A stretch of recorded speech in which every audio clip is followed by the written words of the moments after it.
I am, or was, or still is maybe, Captain Charlie C. Taylor, and I was a B-24 bomber pilot in World War II. Now, you can call me lucky, you can call me fortunate, or you can call me blessed, and I'll answer to any of them. Because in the course of World War II, there were more than 400,000 young Americans who were not blessed or not lucky, and I've never been able to understand what the difference was, but they're buried beneath crosses, and I'm still sitting here running my mouth. So it's hard to understand what the Lord has in mind for people, and I sure don't know yet what He had in mind for me, except to work at a doggone old garden center 6 and 7 days a week, and maybe that is a part of the explanation of my longevity. But now what are you're interested in knowing about my war experience? How I got in, my early training, or actual combat? Which, shall we go through all of it? Well, first of all, I'd like to know, how old were you when you went into the service? How old were you when you went into service? 19. 19 years old. Yeah, because I was born in 22, and the war started in, 41. So I must have been 19, but when I actually went in, it was after my birthday, and I turned 22, I think. Because I went into what we call boot camp, or aviation cadet training, in January of 43. And I stayed in training for almost a year. And finally, with unseen help from I don't know where, I managed to win my wings and become an Air Corps pilot. I had no choice as to where I went in combat. I volunteered for combat. I don't know why. Young and foolish, I guess, because if I had known then what I know now, I might not have been so eager to volunteer for combat. Can you tell me, how many missions did you fly? Actually, about 32 or 33. But since some of our missions counted as double, I got credit for 50 missions. And that's what it takes to send you back home. Do you know, like when you were out there, what was I'm sure there were statistics. What were the chances of you not making it back when you went out? About 25%, I think.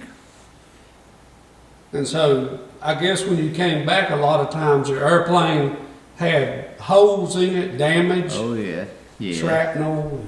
Yes. However, now here we go back to lucky, or fortunate, or blessed. But I got there, I think, from day one. The day I signed that piece of paper that I wanted to be in the Air Corps, that's when my blessing began, because along every step that I can see back now, it fell in my favor. I couldn't have been luckier to join the group of bombers that I joined, or that I was assigned to in Italy. I couldn't have been luckier at the fact that the German fighter air force was now almost completely depleted. The briefing officer who gave us intelligence before each mission would tell us what we expected in the way of flak and also fighter opposition, and he would always report that don't expect much fighter opposition. One of the reasons was a P-51 had arrived on the scene, and several of our escort missions was flown by the world famous Tuskegee Airmen, the Red Tails.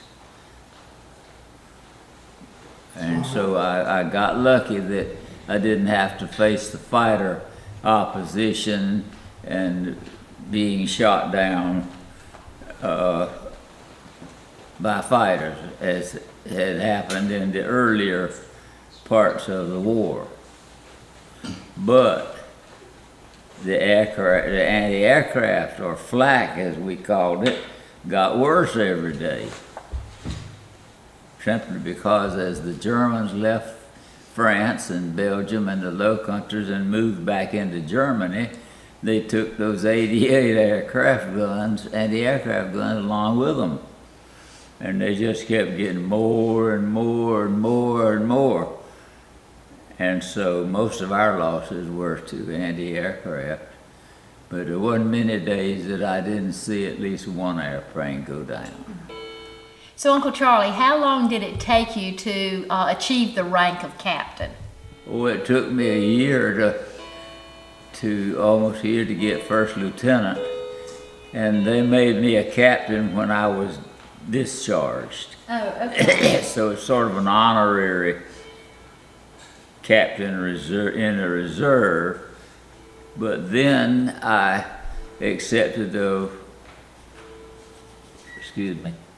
reserve commission as the captain in the United States Air Force. And I did attend some reserve meetings in Raleigh and in Winston-Salem. It goes under lucky and fortunate and blessed that we never saw our enemy except in his airplane flying, trying to get us. But no, we never had any contact, and I can't ever say that I felt any sort of hatred for the Germans. Now, a lot of people developed a hatred for those people who were shooting at them, but what's the point? I mean, we're in there fighting each other. Somebody's going to lose and somebody's going to win, and somebody's going to die. So why develop a hatred? What's that going to gain me? Yeah. I just flew my airplane every day like I was told, in the position that I was told, and kept that position.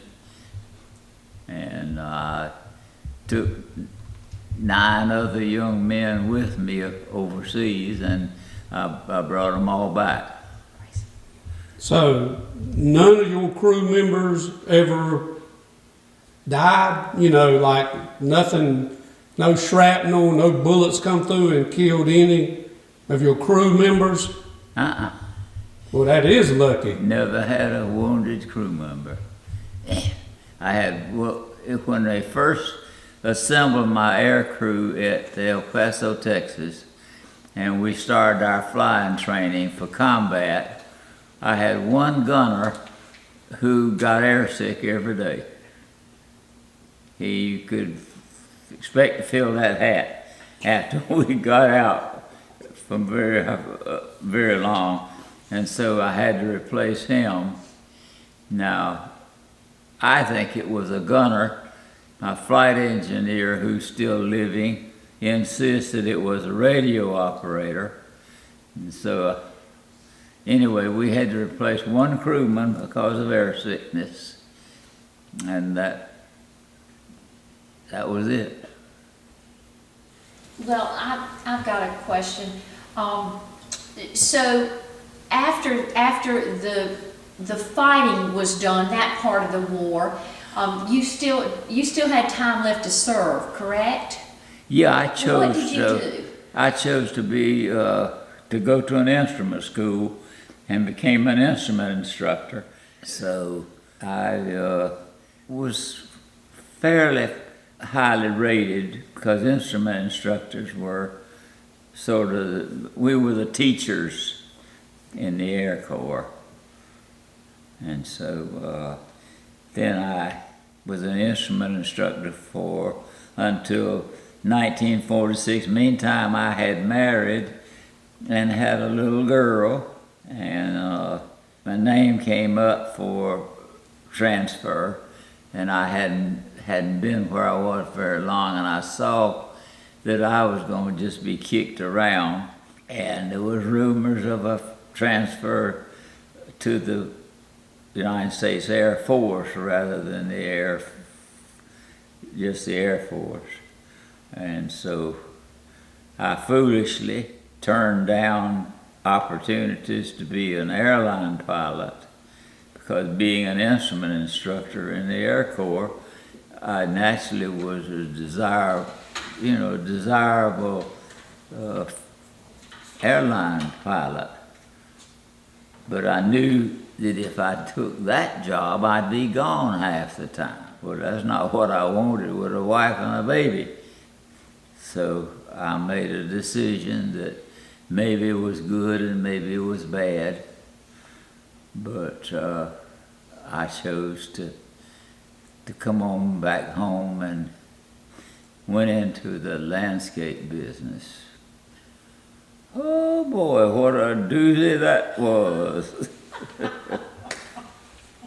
But I let a fella who was in the landscape business talk me into it, because after the war there were going to be all these houses built and we were all going to get rich in the landscape business.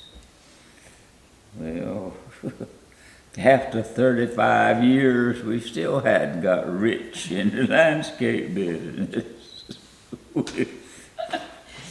We were still out there digging and scratching and scrubbing.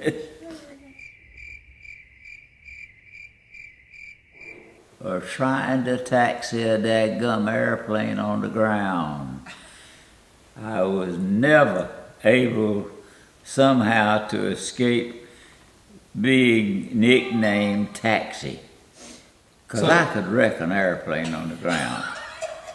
Yeah, I was good at that. I came back from a mission one day, and you'd have to see our airport to appreciate what a situation I was in. But there was an airplane, I had just landed, and then the airplane that landed after me was chewing on my tail to get off the runway so the next airplane could land, because everybody was low on fuel. So there wasn't no messing around. You get the heck down and get out of the way, or they let you know it when you got to the club that night. Because we flew as a squadron, 7 airplanes, and we didn't have anything to do with the other squadrons. We had our own squadron area, our own squadron headquarters, and we flew as a squadron, but yet as a group of 3 more squadrons. So I was in a hurry to get my tail off the runway and get onto the taxi strip, and lo and behold, I looked up, and here's this B-24, and if you've seen one, you know that tremendous tail. Well, all that tail was sticking out over the taxi strip.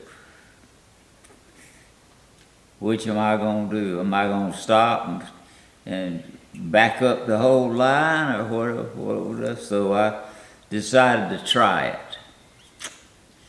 Well, the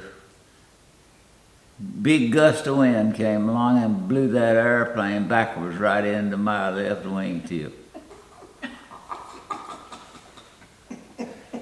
It takes a big gust of wind to blow a B-24 backwards so that I collided with their windshield, with their tail, tore it all to pieces. It hung down, the big old two-tailed hung down like a beagle town, the ears flop, flop. And I'm standing there looking at the crew chief, and I know what he's thinking. Oh Lord, I'm gonna have to work my crew all night to get this thing flyable for tomorrow. Not to mention the fact that it tore off 3 feet of my wingtip. Dismantled that, so that one made my airplane unflyable.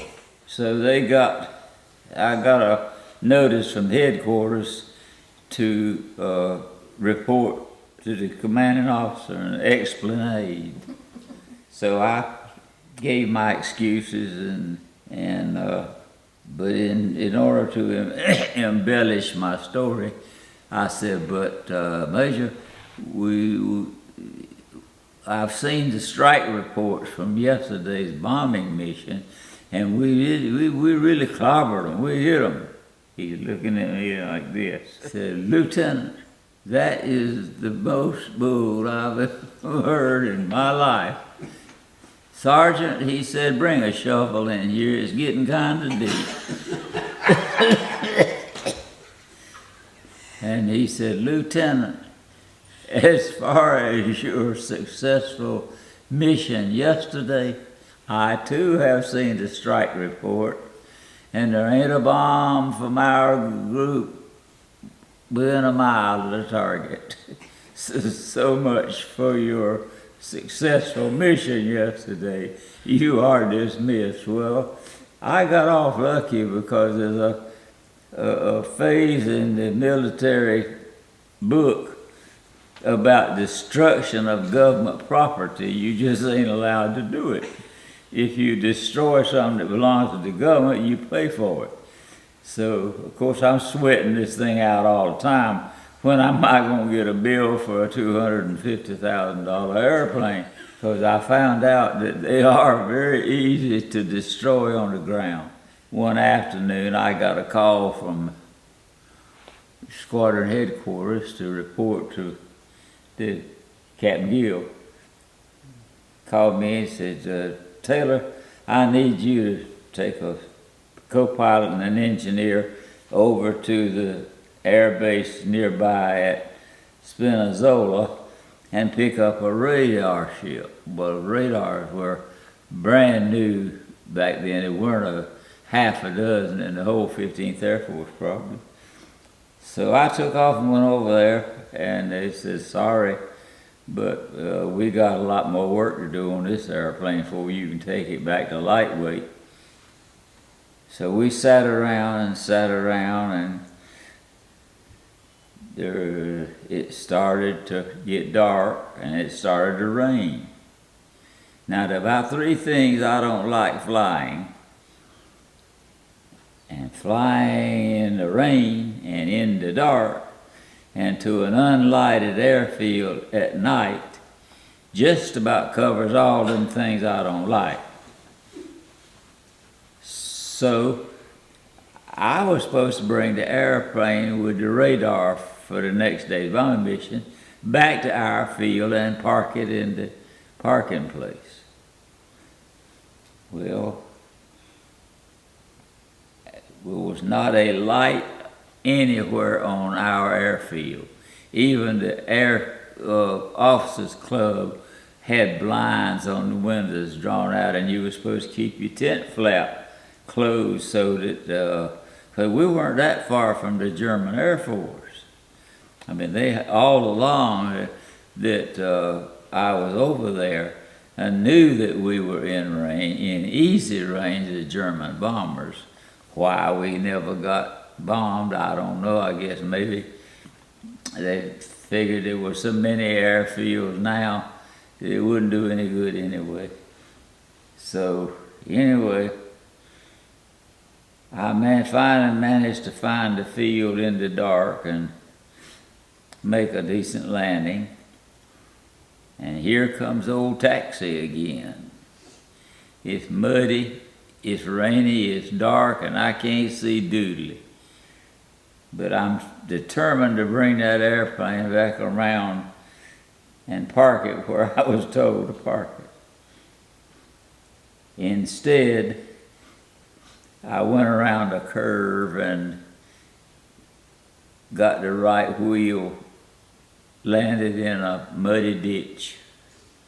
Well, I gave it full power off power on the right side to get that thing out of there, and instead it went down the ditch, bumpity bump, and finally ended up with the whole right side in a deep ditch and a concrete culvert.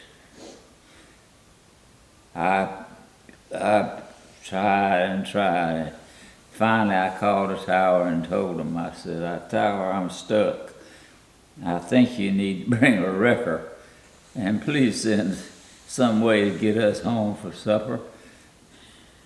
So the next day, I got that invitation to visit the office of Lieutenant Colonel Herblin, the Deputy Group Commander. Well, I dressed up in my full uniform and reported to the Lieutenant Colonel, and he stood there, or sat there, as superior officers are prone to do when they want to shame you. They pretend to be reading some kind of paper that's upside down. And here I am standing holding my salute, and he ain't paying no mind to this lieutenant. Finally, he lit into me like a duck on a June bug. "Lieutenant, you have got to be the biggest jackace, I think he said jackace, in the 15th Air Force. Do you realize that you have just destroyed a brand new, very hard to come by Mickey airplane?" "Well, sir, it was dark and rain, but I don't want to hear your excuses." And so he preached me a sermon, which I cannot repeat.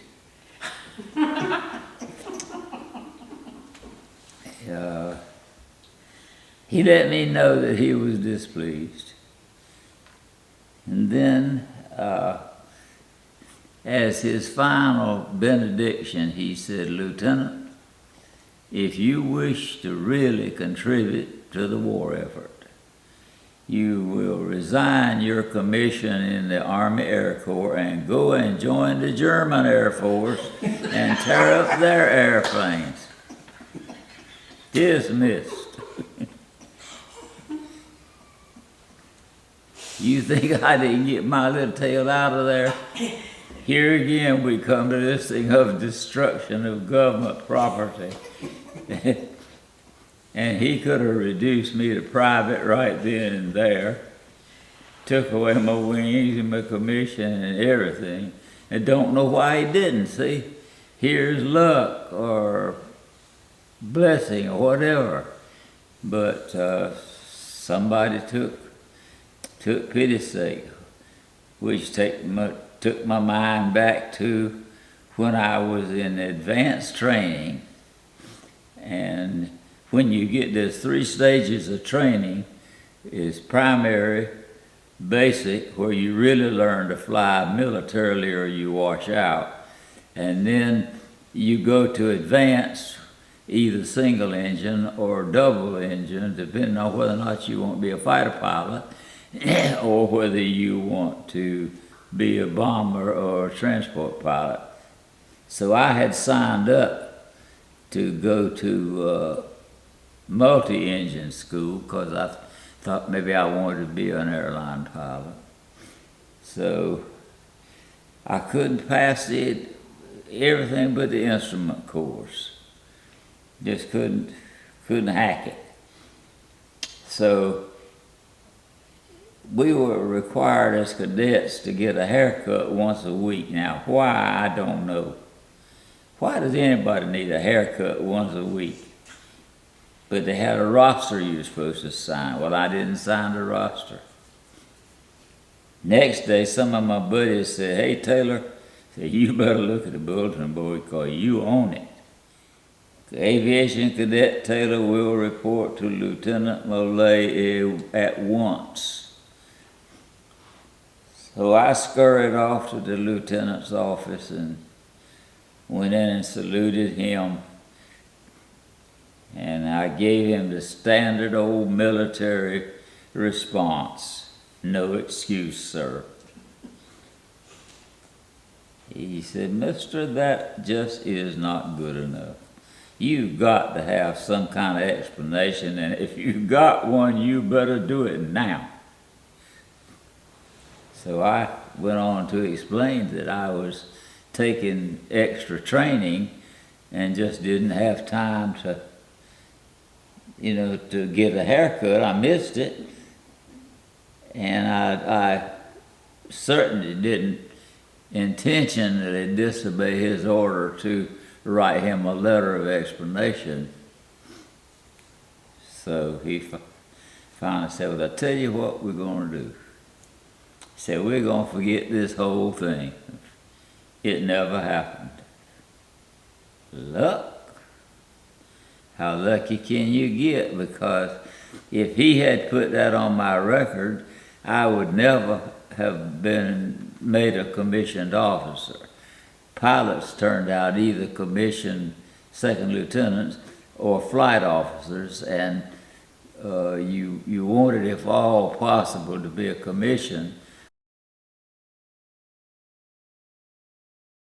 Oh yeah, there was never a day that somebody didn't try to talk me into quitting. And that began with the upper class, and they did their best to make you feel inferior and unworthy and everything else.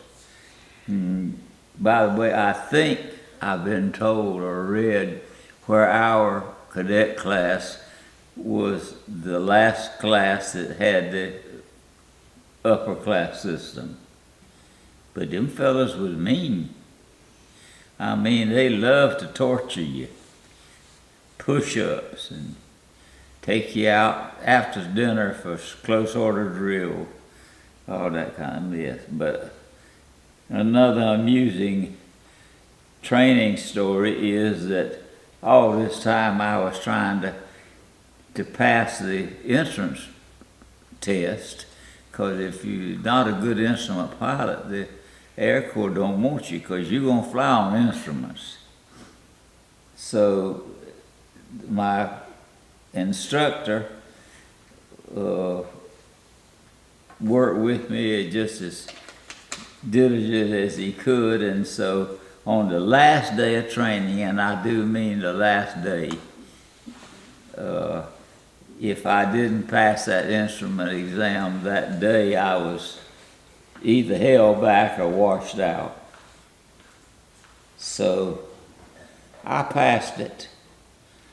And a year and a half later, a full year and a half, I met this lieutenant in the officers club in Sherman, Texas.